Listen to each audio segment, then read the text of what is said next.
नमस्कार. आजच्या भागामध्ये आपण बघूया. इथे भूमी आता आपल्या रूममध्ये आलेली असते. खूप जास्त टेन्शनमध्ये असते, कारण बाहेर जात असताना घड्याळाची काच फुटलेली असते. तेव्हा भूमी आकाशला म्हणते, आकाश बघितलंस ना, अरे घड्याळाची काच फुटली, हे चांगलं नसतं. तेव्हा इथे पौर्णिमा म्हणते, ज्या वेळेला कुठलं तरी संकट घरामध्ये येऊ पाहत असतं ना, काहीतरी अशुभ घडणार असतं, त्यावेळेलाच घड्याळाची काच फुटते. तेव्हा इथे पौर्णिमाचं बोलणंसुद्धा आता भूमीला आठवत असतं. तेव्हा तिथे आकाश येतो आणि म्हणत असतो की भूमी, अगं काय झालंय, कसला एवढा विचार करतेस, हे बाई एवढं पॅनिक नको होऊस.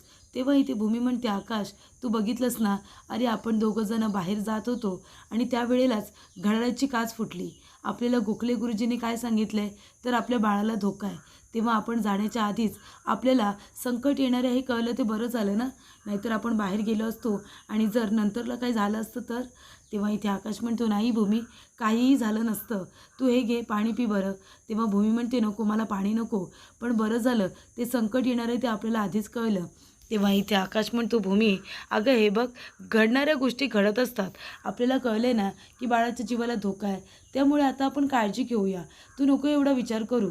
तेव्हा इथे आता हवेने तिथे काही परफ्यूमच्या बाटल्या असतात त्या खाली पडतात. तेव्हा भूमी त्या आवाजाने सुद्धा घाबरते. तेव्हा आकाश म्हणतो की भूमी अगं काय झालं. तेव्हा भूमी म्हणते, आकाश खरंच मला खूप जास्त भीती वाटते. तेव्हा आकाश म्हणतो, भूमी अगं घाबरायची गरज नाही आहे, जरा तिकडे बघ, ते बघ, अगं हवेमुळे त्या बाटल्या खाली पडल्यात, तू नको एवढी घाबरूस. तेव्हा इथे आकाश आता भूमीला धीर देत असतो. आकाश म्हणत असतो की भूमी हे बघ, तू उगाच एवढी पॅनिक होऊ नकोस. गोखळे गुरुजींनी आपल्याला सांगितले की आपल्या बाळाला धोका आहे, मग आपण त्यांचं ऐकूया ना. पण नंतरला गोखळे गुरुजींनी हे केशव गुरुजींना सांगितलं असेल. केशव गुरुजीसुद्धा त्यांचे शिष्य आहेत, त्यामुळे त्यांनी जे सांगितले ते या लोकांना आता खरंच वाटत असतं. तेव्हा इथे आता केशव गुरुजींना मी फोन केला होता, कारण गोखले गुरुजींचा फोन लागला नाही. त्यांना मी सांगितलं तुला जी काही भीती वाटते ते म्हणाले की ह्याच्यावरती आपण एखादं होम हवन करूया, पण तू एवढा विचार नको करूस. आणि इथे आता आकाश म्हणत असतो की भूमी तू जर एवढा विचार केलास आणि जर तू एवढी पॅनिक झालीस तर तुझ्या भीतीमुळे सुद्धा बाळाला धोका होऊ शकतो आणि मग नको ते होऊन बसेल. हे बघ भूमी, आपल्या बाळाला काहीतरी होणार आहे हे आपल्याला कळलं आहे, त्याला धोका आहे, तर आपण बाळाची खूप काळजी घेऊ. पण तू प्लीज अशी पॅनिक होऊ नकोस, नाहीतर तुला त्रास झाला तर आपल्या बाळालासुद्धा त्रास होईल. तेव्हा इथे आकाश आता भूमीकडे बघतो आणि एक गाणं म्हणतो, असावा सुंदर चॉकलेटचा बंगला. तेव्हा भूमी म्हणते, आकाश तू का गाणं म्हणतोयस. तेव्हा आकाश म्हणतो, हो, कारण माझ्या बाळाला जर गाणं ऐकायचं असेल तर माझं बाळ घाबरायला नको आहे ना, तू घाबरतेस तशी. तेव्हा भूमी म्हणते, आकाश बाळ अजून जगात यायचं आहे. तेव्हा आकाश म्हणतो, हो, बाळ अजून जगात यायचं आहे, पण आपल्या आयुष्यात तर ते आले ना, आपल्याला बाळाची चाहूल लागली आहे, मग त्याला आनंदी ठेवायला नको का. तेव्हा इथे आकाश आता छान गाणं म्हणतो आणि भूमीला म्हणतो, तू सुद्धा माझ्याबरोबर हे गाणं म्हण. तेव्हा इथे आकाश आणि भूमी दोघेही आता गाणं म्हणत असतात. तेव्हा इथे आता भूमी आकाशला म्हणत असते, आकाश खरं सांगू का, तू जर माझ्याबरोबर असशील ना तर मी कशालाही घाबरत नाही. तुला माहिती आहे ना, मला अजिबात भीती वाटत नाही. जेव्हा तू माझ्याबरोबर असतोस, तू माझं टेन्शन असं दूर करून टाकतोस. तेव्हा इथे आकाश म्हणतो, भूमी मी सुद्धा तुला तेच सांगतोय की मी तुझ्याबरोबर आहे ना, मग तुला घाबरायची काय गरज आहे. तेव्हा इथे रागीने त्यांचं बोलणं ऐकत असल्याने म्हणते, अजिबात नाही, भूमीने टेन्शन फ्री राहून जमणारच नाही आहे. तिला सतत टेन्शन असलं पाहिजे, सतत तिच्या डोक्याला टेन्शन असेल तरच मला जे काही साध्य करायचं आहे ते मी करू शकेन. तेव्हा इथे आकाश भूमीला म्हणत असतो की भूमी चल ना, थोडा वेळ खाली चल. तेव्हा भूमी म्हणते, आकाश मला कुठेही येण्याची इच्छा नाही आहे, मग तू का बरं मला खाली घेऊन जातोयस. तेव्हा आकाश म्हणतो, हे बघ भूमी, तू जरा आहे ना थोडा वेळ तुझी अशी रुटीनची कामं कर, आणि तुला घराच्या बाहेर जायचं नाही आहे ना, नको जाऊ. घरामध्ये तर तुझ्या तू वावरू शकतेस ना इकडे तिकडे, पण तुझी रुटीनची कामं केलीस ना तर तुलासुद्धा तेवढं बरं वाटेल. तेव्हा इथे भूमी आता कामाला सुरुवात करते. तरी ते रागिनी म्हणत असते की पौर्णिमा सांगितलेलं काम केलेस ना. तेव्हा पौर्णिमा म्हणते, आई तुम्ही काळजीच करू नका, सांगितलेलं काम झालेलं आहे. तेव्हा इथे रागिनी म्हणत असते, त्या भूमीची भीती आहे ना अशी वाढत वाढत गेली पाहिजे, म्हणजे आता आकाश आणि भूमीला जोडणारं म्हणजे दुवा तो बाळ झाले. ते बाळच आता त्यांच्या आयुष्यातून आपल्याला कायमचं काढून टाकायचं आहे. म्हणून आता भूमीची भीती ही नेक्स्ट लेवलला गेली पाहिजे, आणि म्हणून आपण हा केलेला प्लॅन आहे. तेव्हा इथे भूमी आता चालत असताना ती गच्चीवरती जात असते. तेव्हा तिचं लक्ष जातं तर समोर कुणीतरी इथे मांजा बांधून ठेवलेला असतो, जेणेकरून तो मांजा भूमीला दिसू नये आणि मग भूमी त्याच्यामध्ये पाय अडकून पडावी असा बांधणाऱ्यांचा हेतू असतो. आणि ती दुसरी तिसरी व्यक्ती कुणी नसून नेहमीप्रमाणेच ती रागिनी आणि ती पौर्णिमा असते. तेव्हा इथे आता भूमी तो मांजा बघते. भूमी म्हणत असते की हे काय, हा मांजा इथे कुठून आला आणि कुणी बरं इथे बांधला असेल, कुणी हे सगळं मुद्दामून केले का. तेव्हा इथे आता भूमी घाईघाईने जिना उतरत असते. ती म्हणते की हे सगळं कुणीतरी मुद्दामून केले माझ्या बाळाला पाडण्यासाठी, माझ्या बाळाला मारण्यासाठी. तेव्हा इथे भूमी आता खाली उतरत असताना इथे आकाश बाहेर येतो. तिथे रागिनी आणि पौर्णिमा दोघीजणी असतात. तेव्हा आकाश आता रागिनीबरोबर कामाचं बोलायला आलेला असतो. तो सांगत असतो की आत्या, इथे आता सह्या करायच्या आहेत. आणि तेवढ्यातच इथे भूमी खाली उतरत असताना जिन्यावरून तिचा पाय घसरतो आणि ती जोरात खाली पडते. तेव्हा इथे भूमीच्या ढोपराला पायाला लागतं. भूमी म्हणते की आई, आई गं, आणि ती खूप जास्त जोरात रडायला लागते. आणि तिला त्रास झाल्यानंतर ती लगेचच आकाशला हाक मारते. ती म्हणते की आकाश, आकाश लवकर इकडे ये. तेव्हा आकाशचं लक्ष आता भूमीकडे जातं आणि तो म्हणतो की आई, हा मला भूमीने आवाज दिला ना. तेव्हा इथे रागिनी म्हणते हो रे, आवाज तर भूमीच्या आवाजासारखाच आला. तेव्हा इथे आता आकाश धावत पळत भूमीकडे जात असतो. तेव्हा इथे रागिनी म्हणत असते की चला, आपल्याला जे काही काम करायचं होतं ते आपण आता केलेलं आहे. त्यानंतरला इथे रागिनी म्हणत असते की गुड जॉब पौर्णिमा, गुड जॉब, तुझ्यामुळेच झालेलं आहे सगळं. तर इथे आता मांजाने आपलं काम केलं असेल असं रागिनी आता म्हणते. तेव्हा इथे पौर्णिमा म्हणते की आई, तेच काम आता झालेलं दिसतंय. मला तर वाटतंय की पडली असेल वाटतं. दोघींचाही प्लॅन झालेला असतो की आता आपण भूमीला जोरात पाडायचं आणि त्या हिशोबाने दोघी आता तर्कवितर्क लावत असतात. तेव्हा इथे आकाश येतो आणि म्हणतो भूमी, काय झालं तुला? भूमी, तू पडलीस कशी? तेव्हा इथे भूमी म्हणते आकाश, माझा पाय घसरला. पण तुला माहिती आहे का, मी मगाशी गच्चीवरती जात होते. तिथे जात असताना कोणीतरी मध्येच मांजा बांधून ठेवला होता आणि मला पाडण्यासाठीचा प्रयत्न केला होता आकाश. तेव्हा इथे आकाश म्हणतो भूमी, हे काय बोलतेस तू? अगं कुणी असं मुद्दामून का करेल? तुला पाडण्याचा प्रयत्न कुणी का करेल ना. तेव्हा इथे भूमी म्हणते आकाश, मी सांगते ना, तिथे कुणीतरी मांजा बांधला होता. मी बरं झालं बघितलं, नाहीतर मी पाय अडकून पडले असते. तेव्हा आकाश म्हणतो अगं पण तो मांजा तिथे कुणी का बांधेल? तुला काहीतरी भास झाला असेल. तेव्हा इथे भूमी म्हणते आकाश, मी काही खोटं बोलते का?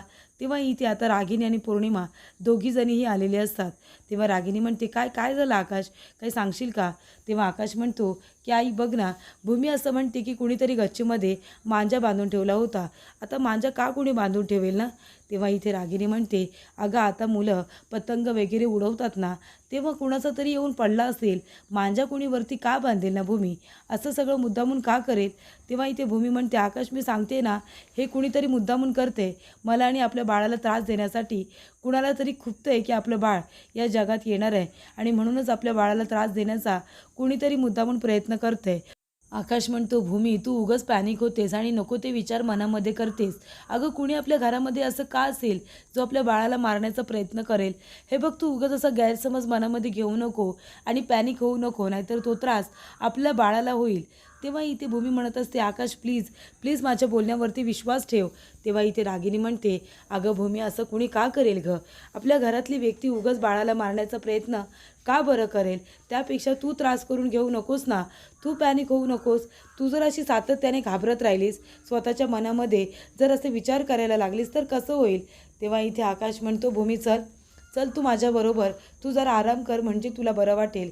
तेव्हा इथे रागिनी म्हणते बघितलंस ना पौर्णिमा, आपलं काम आता झालेलं आहे. आता मांजानेच आपलं काम केलेलं आहे असं रागिनी म्हणते. तर इथे भूमीला आता त्या लोकांना पॅनिक करून करून तिला घाबरवून सोडायचे असते, म्हणजे तिच्यामुळेच काहीतरी गोंधळ होईल. तर इथे भूमी सातत्याने सांगत असते कुणीतरी घातपात करण्याचा प्रयत्न करते. पण इथे आता आकाश म्हणत असतो की नाही भूमी, अगं ते योगायोगाने सुद्धा होतं, तो मांजा तिथे पडला असेल, तू नको काळजी करू. तेव्हा इथे आता आकाश भूमीच्या डोक्यावरती पट्ट्या ठेवत असतो, कारण भूमीला ताप आलेला असतो. भूमीने सगळ्याचा त्रास करून घेतलेला असतो. आकाश म्हणतो भूमी बघितलंस ना, मी तुला सांगितलं होतं ना, जास्त पॅनिक होऊ नकोस, जास्त त्रास करून घेऊ नकोस. आता तुला किती त्रास झाला ते बघ बरं, तुला तुझ्या तब्येतीवरती बेतलं ना आता हे सगळं. तेव्हा भूमी म्हणत असते आकाश, पण मी खरं सांगते रे, मी तुला खरं सांगते की कुणीतरी तिथे आहे, म्हणजे आपल्या घरामध्ये माझ्या बाळाला आणि मला त्रास देण्याचा प्रयत्न करतंय, तेव्हा आकाश म्हणतो, भूमी असा विचार नको करूस. आपल्या घरामध्ये अशी व्यक्ती कुणी का असेल जे आपल्या बाळाला त्रास देऊ बघत असेल. हे बघ, सगळ्यांना तर आनंदच झालाय ना. तेव्हा भूमी म्हणते, आकाश पण मी खरं सांगते तुला, मला आपल्या बाळाला व्यवस्थित जन्म द्यायचा आहे, त्याला या जगामध्ये सुखरूप आणायचं आहे. पण काही लोक असे आहेत ते असं होऊ देणार नाहीत. काय माहिती, मला खूप भीती वाटते अरे. तेव्हा इथे आकाश म्हणतो, भूमी नको काळजी करू, आपल्या बाळाला काहीसुद्धा होणार नाही आहे, ते सुखरूप जन्माला येणार आहे, मी सांगतोय ना तुला. तेव्हा इथे पौर्णिमा आता हे सगळं मुद्दामून करत असते रागिणीच्या सांगण्यावरून. आकाश म्हणतो, फक्त एक गोष्ट कर, त्या केशव गुरुजींनी सांगितलंय ना, हातातला दोरा फक्त काढू देऊ नकोस, तो अजिबात तुझ्या हातातून निघाला नाही पाहिजे. तर इथे पौर्णिमा आता म्हणत असते की आई हे काय करताय तुम्ही. तेव्हा रागिणी म्हणते, समर्पण करते, समर्पण. तेव्हा इथे पौर्णिमा म्हणते, आई अहो मला तरी खरं सांगा. तेव्हा रागिणी आता हसायला लागते आणि म्हणते, अगं मला माहिती आहे उद्या ती भूमी माझ्यावरती काही ना काहीतरी आरोप करणार की मी तिच्या बाळाला मारण्याचा प्रयत्न करते, मी तिला भीती दाखवते, काहीतरी आरोप ती आकाशसमोर माझ्यावरती करेल. मग त्याआधी मला आता आकाशच्या नजरेमध्ये मला क्लीन ठेवायचं आहे, क्लीन. मला त्याच्या बाळाची, त्याच्या बायकोची, भूमीची किती काळजी आहे हे मला त्याला दाखवून द्यायचं आहे. आणि म्हणूनच मी हे समर्पण करते, मला स्वतःला त्रास करून घेते, म्हणजे आकाशच्या नजरेमध्ये मी खूपच जास्त ग्रेट ठरेन ना. मी त्याच्या बाळाचा, बायकोचा विचार करते हे त्यालासुद्धा कळायला हवं. तेव्हा इथे आता रागिणी म्हणते की भूमी बघ तुझी मी कशी वाट लावते ते. तर इथे आता आकाशच्या नजरेमध्ये महान बनण्यासाठी हे केलेलं काम असतं. ते इथे आता देवाला पाण्यामध्ये ठेवत असते आणि ओल्या अंगानेच तिथे पूजा करण्याचं नाटक करत असते. तेव्हा इथे पौर्णिमा आता आकाशच्या येण्याची वाट बघत असते. मग त्यांच्या नाटकाला सुरुवात होणार असते. तेवढ्यातच इथे आता रागिणी हात वगैरे जोडून देवी आईच्या समोर बसलेली असते. तिचा खोटारडेपणा भूमी आकाशसमोर तर असतोच, पण इथे आता देवी आईच्या समोरसुद्धा तिने आता खोटारडेपणा करायची सुरुवात केलेली असते. तेव्हा इथे आकाश तेवढ्यात येतो. पौर्णिमा लगेच नाटकाला सुरुवात करते. पौर्णिमा म्हणते, आई अहो हे सगळं कशाला करताय तुम्ही, त्रास होईल ना तुम्हाला. तेव्हा इथे रागिणी म्हणते, नाही नाही, हे मी माझ्या नातवासाठी करते, माझ्या सुनेसाठी करते, त्यांच्यावरती जे हे संकट येणार आहे ते दूर व्हायला पाहिजे म्हणून मी हे सगळं करते. तेव्हा इथे केशव गुरुजींनी हे सगळं मुद्दामूनच सांगितलेलं असतं आणि तसं इथे आता रागिणी करत असते. तेव्हा आकाश म्हणतो, आई हे सगळं काय आहे, तू का स्वतःला त्रास करून घेतेस. तेव्हा रागिणी म्हणते, नाही नाही आकाश, मी हे माझ्या नातवासाठी करते, माझ्या सुनेसाठी करते, त्यांच्यावरती येणारं संकट दूर व्हायला पाहिजे म्हणून मी हे सगळं करते. तेव्हा आकाश म्हणतो, हे बघ आई, तुला हे सगळं करायची नाही गरज, मी करेन ना, मी करेन हे सगळं बाळासाठी माझ्या, पण तू नको करूस. अगं आधीच ना भूमी तापाने फणफणते, मी तिच्याकडे लक्ष देतोय, बाळाकडे लक्ष देतोय, आता तुझ्याकडे सुद्धा लक्ष मी कसं देऊ.